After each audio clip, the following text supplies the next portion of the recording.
Now the center game that arises after the move order e4, e5, d4, e captures d4 and queen captures d4 is a very interesting, dynamic and attacking weapon from the white. And some of the top grandmasters are playing this as a complete surprise weapon, including ex-World Championship challenger Nepomniachtchi.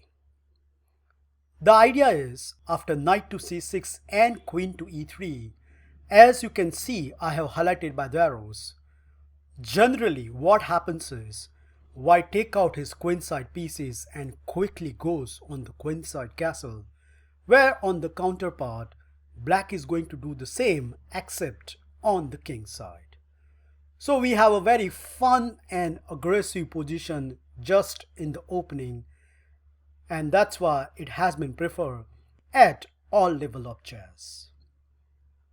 Well, in today's lecture, I'm going to present not only a beautiful trap in this line, but you are also going to witness one amazing counter trap in this line, which as a black you definitely want to watch out.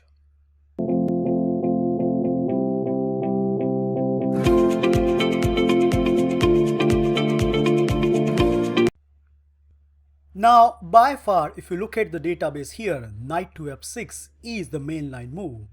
However, not everybody is comfortable about it, and the move which frequently occurred in this line is b6, which is in fact, as per the database, played in roughly 50,000 games. Whereupon black's idea is very obvious. He wants to attack our queen with bishop to c5. Okay, white doesn't bother about it, so he continues with knight to c3. And after bishop to c5, here comes the move which sets up the trappy platform, and that is queen to g3. Okay, so before we move on, I'd like you to pause this video and think that if you are black in this position, which move you are going to choose, as there are three good choices, but amongst them only one is right. So take your time and choose wisely.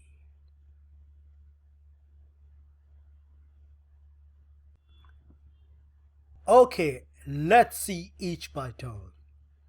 Well, if you have preferred the move queen to f6, then I'm afraid you straight away fallen into the white trappy territory, as after just one move, knight to d5, and suddenly black is losing the game, as there is a double attack on the table, and unfortunately for black, he cannot defend both of them. And the surprising part is there are roughly 5,000 people fallen for this. The best black can do over here is play queen to e5, but now very easy. You take on c7 first, king to d8. Now you take the queen and then take the rook, whereupon at the end result, bishop to b7, knight captures b6 and bishop captures b6. If you carefully count the material here, white has exchanged plus 2 pawns at just 11th move of the game. Isn't that amazing?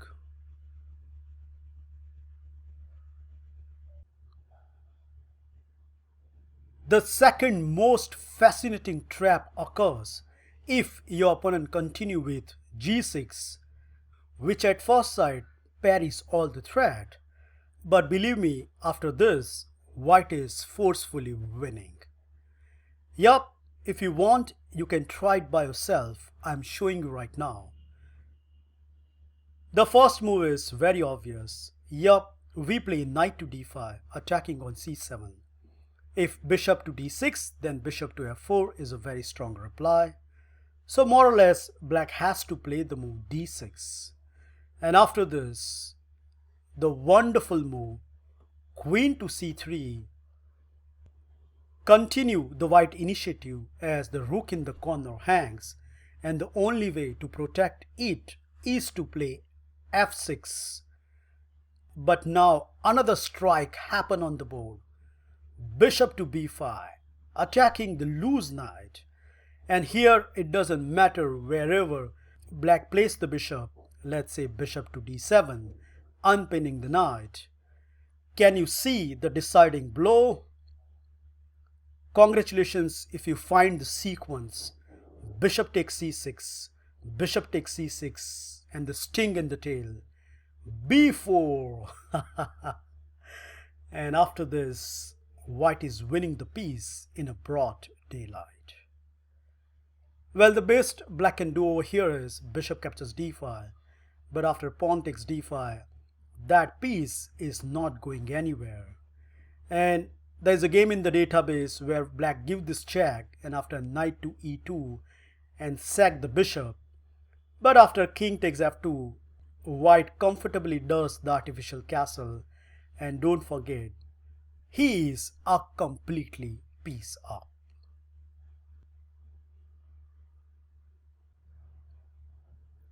Well, so far we have seen a lot of fun from the white side, but now it's black's turn, and the third move, knight to f6, believe it or not, but sets up an amazing counter trap in this line.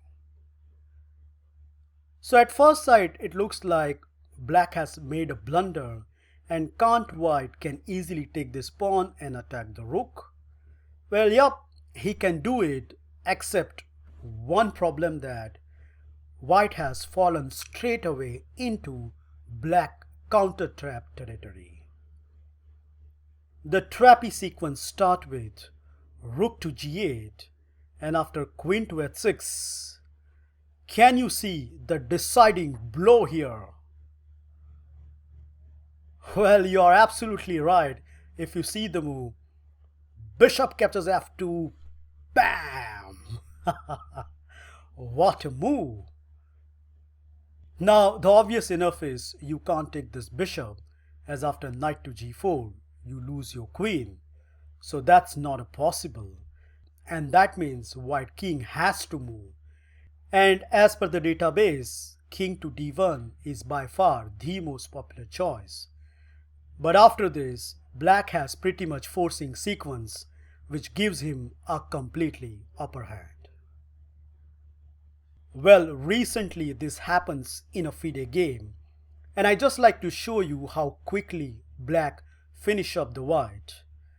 In the game, black start with d5, opening up the line against the white king, white take on d5, and now comes the move which you don't expect, bishop to e6, putting more pressure on the d5 pawn.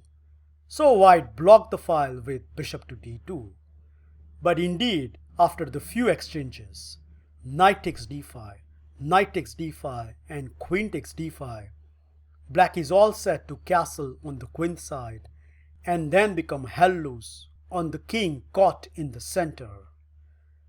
White tried to defend his position with knight to f3, but after castle, c3, desperately want to take the king out, but nope, black didn't give any chance as he continued with queen to e4, and now the threat is bishop to e3, and unfortunately in the game, white played the decisive blunder king to c1, neutralizing the threat of bishop to e3, but completely forgotten the next amazing move. Yup, bishop to f5. And the game is a complete goner. The king comes back, but this is too little, too late. Queen to c2 check, king to e2, and bishop to c5. White made the final mistake of the game, b4, whereupon rook g to e8. Highlight how pathetic white position has become once he has fallen for the counter trap. That's it, guys. I hope you enjoy and learn this high profile trap and counter trap in the center game.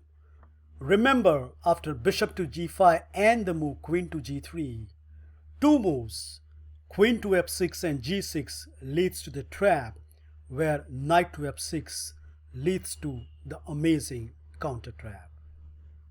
Well, thank you for watching this video. Feel free to like, subscribe and comment, and I will see you in my next episode very soon. Bye and take care.